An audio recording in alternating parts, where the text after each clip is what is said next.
আমি সৌভাগ্য না দুর্ভাগ্য জানি না, একেবারে সামনেই পড়ছে আমার সিটটা মাননীয় স্পিকার। উনি সব আমারে দেখতে পান, আমরা তো নড়াচড়ার কোনো সুযোগ নাই, সব বিরোধী দল এবং স্বতন্ত্র উনার চোখের সামনে পড়ে গেছে। আমরা সংসদের বাইরেও নড়তে পারবো না, ভিতরেও পারতেছি না। মাননীয় স্পিকার, আমরা মহান সংসদের কথা বলি, মহান সংসদে সব সময় মহান কাজ হয় না মাননীয় স্পিকার। আমি মহান সংসদে এসে প্রথমেই আমার যে জিনিসটা নিয়ে খুব কষ্ট হয়েছিল মাননীয় স্পিকার, এই সংসদেই এই জায়গাতে বসেই ইনডেমনিটি বিল, ইনডেমনিটি অর্ডিন্যান্স করা হয়েছিল আমাদের জাতির জনক বঙ্গবন্ধু শেখ মুজিবুর রহমানের এই হত্যার বিচারের প্রক্রিয়া বন্ধ করার জন্য। এই সংসদেই বসে, এই মহান সংসদে, মহান সংসদকে কলঙ্কিত করেছিলেন এইখানেই বসে সংসদ সদস্যবৃন্দ।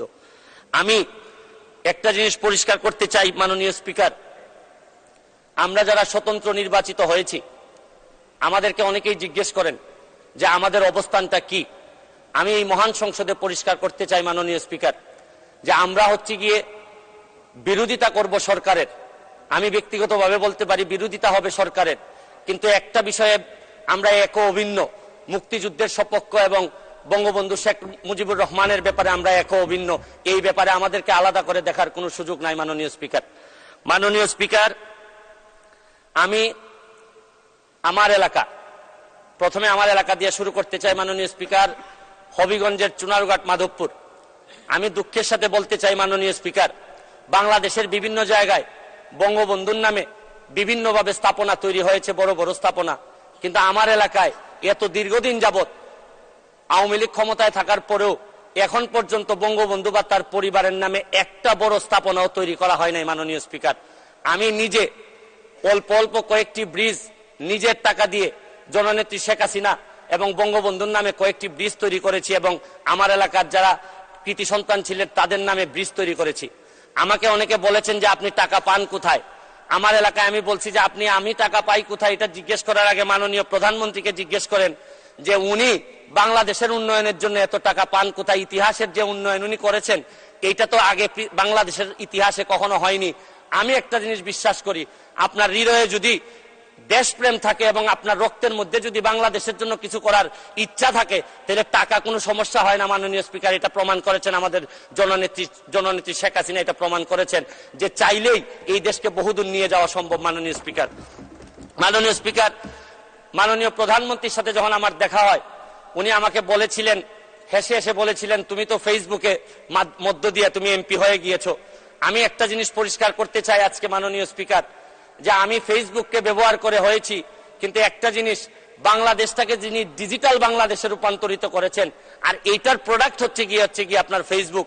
এই ডিজিটাল বাংলাদেশ এবং স্মার্ট বাংলাদেশ যিনি তৈরি করেছেন, এই বিবেচনা যদি আপনি করেন, কারণ ডিজিটাল বাংলাদেশ না করলে আমি ফেসবুকে 7 মিলিয়ন ফলোয়ার তৈরি করতে পারতাম না, তাহলে এই বিবেচনায় আপনি বলতেই পারেন যে আমি ফেসবুকের এমপি ঠিকই, কিন্তু আমাকে যিনি ফসল হিসাবে তুলেছেন, এটা জননেত্রী শেখ হাসিনা আমাকে ফসল হিসাবে তুলেছেন মাননীয় স্পিকার। মাননীয় স্পিকার, এই ফেসবুককে ব্যবহার করে আমি অসঙ্গতির কথা বলেছি। এই ফেসবুককে ব্যবহার করে আমি ফুটবলে নিয়ে মানুষকে মাঠে নিয়ে গেছি, এবং আমি মাদক মুক্ত সমাজ ব্যবস্থার কথা বলেছি। আমি একটা কথা বলতে চাই, আমি ধন্যবাদ জানাই সজীব ওয়াজেদ জয়, আমি ধন্যবাদ জানাই আমাদের জুনায়েদ আহমেদ পলক ভাইকে, যেভাবে এই কনসিস্টেন্টলি এই উন্নয়নটাকে ধরে নিয়ে যাচ্ছেন। আরে অনেকে আমি বক্তব্যতে শুনি বলেন যে আমরা ডিজিটাল বাংলাদেশ নির্মাণ করব। আমি তো বলি নির্মাণ হয়ে গেছে অনেক আগেই। এই ডিজিটাল বাংলাদেশের ফসল অলরেডি আমি এমপি হিসাবে এই মহান সংসদে অলরেডি চলে আসছি মাননীয় স্পিকার। মাননীয় স্পিকার, আমি আরেকটা জিনিস আপনাদেরকে বলতে চাই। অনেকেই বলেন যে স্বাধীনতার সপক্ষের সরকার থাকলে কি হয় আর স্বাধীনতার বিপক্ষের সরকার থাকলে কি হয়। আমি একটা জিনিস জিজ্ঞেস করতে চাই, আপনাদেরকে বলতে চাই, স্বাধীনতার সপক্ষের শক্তি যখন ক্ষমতায় থাকে তখন কি হয়? হচ্ছে কি এলিভেটেড এক্সপ্রেসওয়ে হয়, সারা পৃথিবীর সাথে যুদ্ধ করে পদ্মা সেতু বানানো যায়। আপনি দেখেন এই রূপপুর পারমাণবিক কেন্দ্র বানানো যায়, টানেল বানানো যায়, মেট্রো রেল বানানো যায়। আমি এয়ারপোর্টে, এবং ধন্যবাদ জানাই মাননীয় প্রধানমন্ত্রীকে, ফুটবল খেলায় যখন ফরিদপুরে যেতাম, মাদারীপুরে যেতাম, আমার সারা দিন কেটে যেত। কিন্তু এই ব্রিজ হওয়ার পর আমাদের সিলেটের বেশিরভাগ মানুষ দক্ষিণবঙ্গে যাই নাই মাননীয় স্পিকার। আর 2 মিনিট সময় দেন মাননীয় স্পিকার। মাননীয় স্পিকার, আমি এইটা এলিভেটেড এক্সপ্রেস হয়ে উঠলে এয়ারপোর্টে যাইতে আমার বিশ্বাস যে সবচেয়ে অপছন্দ যারা করে এই সরকারকে, তাও এলিভেটেড এক্সপ্রেস হয়ে মুখ লুকিয়ে লুকিয়ে কোন রকম চলে যায় এয়ারপোর্টে, মনে করে যে এই জিনিস হওয়ার পর তো আর অন্তত এই প্রতিবাদ বা সমালোচনা করা সাজে না এদের। আমি আরেকটা জিনিস বলি, মুক্তিযুদ্ধের বিপক্ষের সরকার থাকলে কি হয়? বোমাবাজি হয়, 21-এ গ্রেনেড হামলা হয়।